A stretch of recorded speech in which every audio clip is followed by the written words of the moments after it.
Love ಲೈಫಿನ ವಿಚಾರವಾಗಿ ಕೆಲವೊಂದು ರೀತಿಯ ಗಮನವನ್ನ ಕೊಡಬೇಕು, ಫೋಕಸ್ ಅನ್ನ ಮಾಡಬೇಕು, ಸ್ವಲ್ಪ ಪೇಷನ್ಸ್ ಆಗಿ ಇದ್ದು ಹೆಚ್ಚು ವರ್ಕ್ ಅನ್ನ ಮಾಡಬೇಕು ಅನ್ನೋದ್ರ ಬಗ್ಗೆ ಆಲೋಚನೆಯನ್ನ ಮಾಡ್ತಾ ಇರುವಂತದ್ದು ರೆಪ್ರೆಸೆಂಟ್ ಆಗ್ತದೆ. ನಿಮಗೆ ರೀಸೆಂಟ್ ಪಾಸ್ಟ್ ಅಲ್ಲಿ 4 of wands, ace of pentacle, ace of wands ಬಂದಿದೆ. ಕೆಲವೊಬ್ರು ರೀಸೆಂಟ್ ಆಗಿ ಮ್ಯಾರೇಜ್ ಅನ್ನ ಆಗಿರುವಂತದ್ದು ಕೂಡ ರೆಪ್ರೆಸೆಂಟ್ ಆಗ್ತಾ ಇದೆ. ಕೆಲವೊಬ್ರು ರೀತಿಯ ಲವ್ ಮ್ಯಾರೇಜ್ ಆಗಿರುವಂತಹದ್ದು, ಸಂತೋಷದಲ್ಲಿರುವಂತಹದ್ದು, ಒಂದು ರೀತಿಯ ಬಾಂಡೇಜ್ ಇದ್ದಿದ್ದಂತಹದ್ದು, ಸಾಮರಸ್ಯದಿಂದ ಇದ್ದಿದ್ದಂತಹದ್ದು, ಒಂಥರ ರಿಲ್ಯಾಕ್ಸೇಷನ್ ಅಲ್ಲಿ ಇತ್ತು. ನಿಮ್ಮ ಲವ್ ಲೈಫಿನ ವಿಚಾರದಲ್ಲಿ ಯಾವುದೇ ರೀತಿಯ ತೊಂದರೆಗಳು ಕೂಡ ಪಾಸ್ಟ್ ನಲ್ಲಿ ಇರಲಿಲ್ಲ. ಆದ್ರೆ ಅಟ್ ಪ್ರೆಸೆಂಟ್ ಯಾವ್ದು ಕಾರ್ಡ್ ರೆಪ್ರೆಸೆಂಟ್ ಆಗ್ತಾ ಇರೋದ್ರಿಂದ ಕೆಲವೊಂದು ರೀತಿಯ ಲೋನ್ಲಿನೆಸ್ ಅನ್ನ ರೆಪ್ರೆಸೆಂಟ್ ಮಾಡ್ತಾ ಇದೆ. ಈ ಹಿಂದೆ ನಿಮ್ಗೆ ಯಾವುದೇ ರೀತಿಯ ತೊಂದರೆಗಳು ಇರಲಿಲ್ಲ, ಬಟ್ ಆದ್ರೆ ಅಟ್ ಪ್ರೆಸೆಂಟ್ ನಲ್ಲಿ ಯಾಕೋ ನೀವು ಲೋನ್ಲಿನೆಸ್ ಅನ್ನ ರೆಪ್ರೆಸೆಂಟ್ ಮಾಡ್ತಾ ಇದೆ. ಕೆಲವೊಂದು ರೀತಿಯ ಇನ್ನರ್ ಗೈಡೆನ್ಸ್ ಅನ್ನ ತಗೋತಾ ಇರುವಂತಹದ್ದು ರೆಪ್ರೆಸೆಂಟ್ ಆಗ್ತಾ ಇದೆ. ಎಷ್ಟೇ ನೀವು ಹಾರ್ಡ್ ವರ್ಕ್ ಅನ್ನ ಮಾಡಿದ್ರು, ನಿಮ್ಮ ಲವ್ ಲೈಫಿನ ವಿಚಾರವಾಗಿ ಏನೇ ಮಾಡಿದ್ರು ಕೂಡ ಯಾಕೋ ನಿಮ್ಗೆ ಬೇಜಾರುಗಳು ಆಗ್ತಾ ಇರುವಂತಹದ್ದು ರೆಪ್ರೆಸೆಂಟ್ ಆಗ್ತಾ ಇದೆ. ಎಷ್ಟೇ ನೀವು ಹಾರ್ಡ್ ವರ್ಕ್ ಅನ್ನ ಮಾಡ್ತಾ ಇದ್ದೀರಾ ನಿಮ್ಮ ಲವ್ ಲೈಫಿನ ವಿಚಾರದಲ್ಲಿ, ಸ್ವಲ್ಪ ನೀವು ಪಾಸಿಟಿವ್ ಚೇಂಜಸ್ ಗಳನ್ನ ಮಾಡ್ಕೊಳ್ಳೋಣ ಅಂತ ನೀವು ಮಾಡ್ತಾ ಇದ್ರು ಕೂಡ ಅದರಲ್ಲಿ ಯಾವುದೇ ರೀತಿಯ ಸಮಾಧಾನಗಳು ನಿಮ್ಗೆ ಇದ್ದ ಹಾಗೆ ಕಾಣ್ತಾ ಇಲ್ಲ ಅಟ್ ಪ್ರೆಸೆಂಟ್ ಅಲ್ಲಿ. ಯಾಕಂದ್ರೆ ಹರ್ಮಿಟ್ ಕಾರ್ಡ್ ಬಂದಿರೋದ್ರಿಂದ ಲೋನ್ಲಿನೆಸ್ ಅನ್ನ ರೆಪ್ರೆಸೆಂಟ್ ಮಾಡ್ತಾ ಇದೆ. ನಿಮ್ಮ ಲವ್ ಲೈಫಿನ ವಿಚಾರವಾಗಿ ಇನ್ನರ್ ಗೈಡೆನ್ಸ್ ಅನ್ನ ತಗೋತಾ ಇರುವಂತಹದ್ದು, ಏಕಾಂತವಾಗಿ ಕೂತ್ಕೊಂಡು ಯೋಚನೆಯನ್ನ ಮಾಡ್ತಾ ಇರುವಂತಹದ್ದು, ಏನಾಗಿದೆ ಅನ್ನೋದ್ರ ಬಗ್ಗೆ, ಯಾಕೆ ನಾನು ಲವ್ ಲೈಫಿನ ವಿಚಾರದಲ್ಲಿ ಏನೇ ಮಾಡಿದ್ರು ಉಳಿಸ್ಕೊಬೇಕು ಅಂತ ಪ್ರಯತ್ನ ಮಾಡ್ತಾ ಇದ್ರು, ಯಾಕೆ ಆಗ್ತಾ ಇಲ್ಲ ನನಗೆ, ಯಾಕೆ ನಮ್ಮಲ್ಲಿ ಅಸಮಾಧಾನಗಳು ಮೂಡ್ತಾ ಇದೆ, ಭಿನ್ನಾಭಿಪ್ರಾಯಗಳು ಬರ್ತಾ ಇದೆ, ಯಾಕೋ ಸಮಾಧಾನ ಆಗ್ತಾ ಇಲ್ವಲ್ಲ ಅನ್ನುವಂಥದ್ದು ಅಟ್ ಪ್ರೆಸೆಂಟ್ ಅಲ್ಲಿ ನಡೀತಾ ಇರುವಂತಹದ್ದು ರೆಪ್ರೆಸೆಂಟ್ ಆಗ್ತಾ ಇದೆ.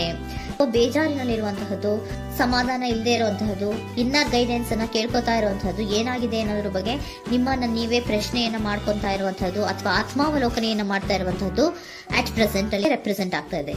ಇಮಿಡಿಯೇಟ್ ಫ್ಯೂಚರ್ ಏನು ಹೇಳ್ತಾ ಇದೆ ನಿಮ್ಗೆ, ಯಾಕೋ ನೀವು ಟ್ರ್ಯಾಪ್ ಆಗಿರುವಂತಹದ್ದು, ಸಿಗಾಕೊಂಡಿರುವಂತಹದ್ದು ರೆಪ್ರೆಸೆಂಟ್ ಆಗ್ತಾ ಇದೆ. ಫೀಲಿಂಗ್ ಗಳಲ್ಲಿ ಸಿಕ್ಕಿ ಬಿದ್ದಂತಹ ಭಾವನೆಗಳು ನಿಮ್ಗೆ ರೆಪ್ರೆಸೆಂಟ್ ಆಗ್ತಾ ಇದೆ. ಯಾಕಂದ್ರೆ ಏನ್ ಮಾಡ್ಬೇಕು ಗೊತ್ತಾಗ್ತಿಲ್ಲ, ಹೇಗ್ ಮಾಡ್ಬೇಕು ಗೊತ್ತಾಗ್ತಿಲ್ಲ, ಹೇಗ್ ಮುಂದಕ್ಕೆ ಇಡಬೇಕು ಗೊತ್ತಾಗ್ತಿಲ್ಲ. ಪ್ರೆಸೆಂಟ್ ಅಲ್ಲಿ ನೀವು ಏನೇ ಪ್ರಯತ್ನ ಮಾಡಿದ್ರು ಏನು ಮಾಡಕ್ ಆಗ್ತಾ ಇಲ್ವಲ್ಲ, ಯಾಕೋ ನನ್ ಕೈಲಿ ಏನು ಮಾಡಕ್ಕೆ ಆಗ್ತಾ ಇಲ್ವಲ್ಲ, ಏನ್ ಮಾಡ್ಬೇಕು, ಯಾಕೋ ನಾನು ಮೂವೇ ಮಾಡಕ್ ಆಗ್ತಾ ಇಲ್ವಲ್ಲ ಅನ್ನುವಂತಹ ಆಲೋಚನೆಯನ್ನ ಮಾಡ್ತಾ ಇರುವಂತದ್ದು ರೆಪ್ರೆಸೆಂಟ್ ಆಗಿದೆ. ನೈಟ್ ಆಫ್ ಸೋರ್ಟ್ಸ್ ಬಂದಿದೆ. ನೀವೇನೋ ಆಕ್ಷನ್ಸ್ ಅನ್ನ ತಗೊಳ್ಳದೇ ಇದ್ರೆ ಇಮಿಡಿಯೇಟ್ ಅಲ್ಲಿ ನೀವೇನಾದ್ರೂ ಆಕ್ಷನ್ಸ್ ಅನ್ನ ತಗೊಳ್ಳೋದ್ರ ಕಡೆಗೆ ಹೆಚ್ಚು ಗಮನವನ್ನ ಕೊಡಬೇಕಿತ್ತು.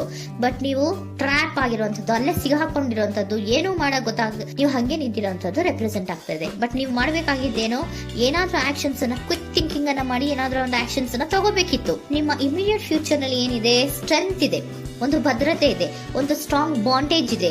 ಲವ್ ಲೈಫಿನ ವಿಚಾರದಲ್ಲಿ ನಿಮ್ಗೆ ಏನು ಲವ್ ಲೈಫಿನ ವಿಚಾರದಲ್ಲಿ ಸ್ಟ್ರಾಂಗ್ ಬಾಂಡೇಜ್ ಇದೆ, ಒಂದು ಭದ್ರತೆ ಇದೆ, ಎಲ್ಲವೂ ಇದ್ರೂ ಕೂಡ ನಿಮ್ಮಲ್ಲಿ ನಿಮಗೆ ಸ್ವಲ್ಪ ಕೆಲವೊಂದು ಅನುಮಾನಗಳು ಇದೆ. ಆ ವಿಚಾರಕ್ಕೆನೆ ನೀವೇನು ಆಕ್ಷನ್ಸ್ ಅನ್ನ ತಗೊಳ್ಳೋದ್ರೆ ಸುಮ್ಮನೆ ಇರುವಂತಹದ್ದು, ಟ್ರ್ಯಾಪ್ ಆಗಿರುವಂತಹ ಸ್ಥಿತಿಯಲ್ಲಿ. ಯಾಕಂದ್ರೆ ಎಲ್ಲ ಇದ್ರೂ ಕೂಡ ನಿಮ್ಮಲ್ಲಿ ಯಾವುದೋ ಒಂದು ರೀತಿಯ ಅನುಮಾನಗಳು, ನಿಮ್ಮನ್ನೇ ನೀವು ಅನುಮಾನಿಸ್ತಾ ಇರುವಂತಹದ್ದು ರೆಪ್ರೆಸೆಂಟ್ ಆಗ್ತಾ ಇದೆ. ಏನಾದ್ರೂ ಆಕ್ಷನ್ಸ್ ಅನ್ನ ತಗೋಬೇಕು, ಒಂದು ಸ್ಟ್ರಾಂಗ್ ಬಾಂಡೇಜ್ ರೆಡಿ ಆಗ್ಬೇಕಂದ್ರೆ ಇಮಿಡಿಯೇಟ್ ಫ್ಯೂಚರ್ ನಲ್ಲಿ ಏನಾದ್ರೂ ನಾನು ಒಂದು ಸ್ಟ್ರಾಂಗ್ ಆಕ್ಷನ್ ಏನಾದ್ರೂ ಮಾಡಬೇಕು ಅನ್ನುವಂತಹ ಆಲೋಚನೆಯನ್ನ ನೀವು ಮಾಡಬೇಕಾಗತ್ತೆ.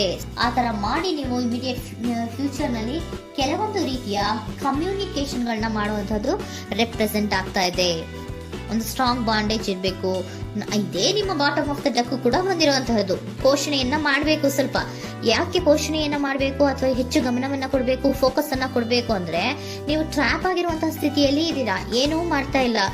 ನಿಮಗೂ ಗೊತ್ತು ನಮ್ಮ ಲವ್ ಲೈಫಿನ ವಿಚಾರದಲ್ಲಿ ಬಾಂಡೇಜ್ ಇದೆ, ಸ್ಟ್ರಾಂಗ್ ಬಾಂಡೇಜ್ ಇದೆ, ಒಂದು ಭದ್ರತೆ ಇದೆ, ನಾವು ಅಷ್ಟು ಈಸಿಯಾಗಿ ಬಿಡಕ್ ಆಗಲ್ಲ ಅನ್ನೋದು ನಿಮಗೆ ಗೊತ್ತು.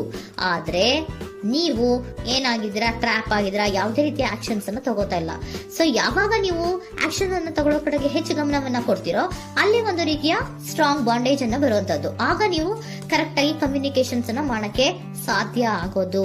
ಏಂಜಲ್ ಗೈಡೆನ್ಸ್ ಏನ್ ಕೊಡ್ತಾರೆ, ಇಫ್ ಯು ಬಿಲೀವ್, ನಿನಗೆ ನಂಬಿಕೆ ಇದೆಯಾ, ಟೇಕ್ ಆಕ್ಷನ್. ಏಂಜಲ್ ಗೈಡೆನ್ಸ್ ನಿಮ್ಗೆ ಏನ್ ಕೊಡ್ತಾ ಇದೆ, ನಿಮ್ಮ ಪ್ರೀತಿ ಮೇಲೆ ನಿಮ್ಗೆ ನಂಬಿಕೆ ಇದೆಯಾ, ಟೇಕ್ ಆಕ್ಷನ್. ಆಕ್ಷನ್ ಅನ್ನ ತಗೊಳ್ಳಿ, ಮುಂದೆ ಬನ್ನಿ. ಆಕ್ಷನ್ ಅನ್ನ ತಗೊಂಡು ಸ್ಟ್ರಾಂಗ್ ಬಾಂಡೇಜ್ ಇದೆ ನನ್ನ ಲವ್ ಲೈಫಿನಲ್ಲಿ, ಒಂದು ಭದ್ರತೆ ಇದೆ, ನಾವಿಬ್ರು ಅಂಡರ್ಸ್ಟ್ಯಾಂಡಿಂಗ್ ಇದೀವಿ, ಒಂದು ರೀತಿಯ ಸಾಮರಸ್ಯ ಇದೆ ಅಂತ ನೀವು ಅನ್ಕೊಂಡಿದ್ರೆ ಮಾತಾಡಿ ಕ್ಲಿಯರ್ ಅನ್ನ ಮಾಡ್ಕೊಳ್ಳಿ, ವಿಷಯಗಳನ್ನ ಕ್ಲಾರಿಟಿಗೆ ತಗೊಳ್ಳಿ. ಯಾವಾಗ ನಿಮ್ಮಲ್ಲಿ ನಿಮ್ಗೆ ನಂಬಿಕೆ ಇದ್ರೆ, ಇಫ್ ಯು ಬಿಲೀವ್, ನಿಮ್ಮನ್ನ ನೀವು ನಂಬಿದ್ರೆ ನೀವೇನ್ ಮಾಡ್ಬೇಕು, ಟೇಕ್ ಆಕ್ಷನ್ಸ್ ಅನ್ನ ತಗೊಂಡು ಮುಂದೆ ಬರಬೇಕು ಅನ್ನುವಂತಹದ್ದು ಏಂಜಲ್ ಗೈಡೆನ್ಸ್ ನಿಮ್ಗೆ ಕೊಡ್ತಾ ಇರುವಂತಹದ್ದು.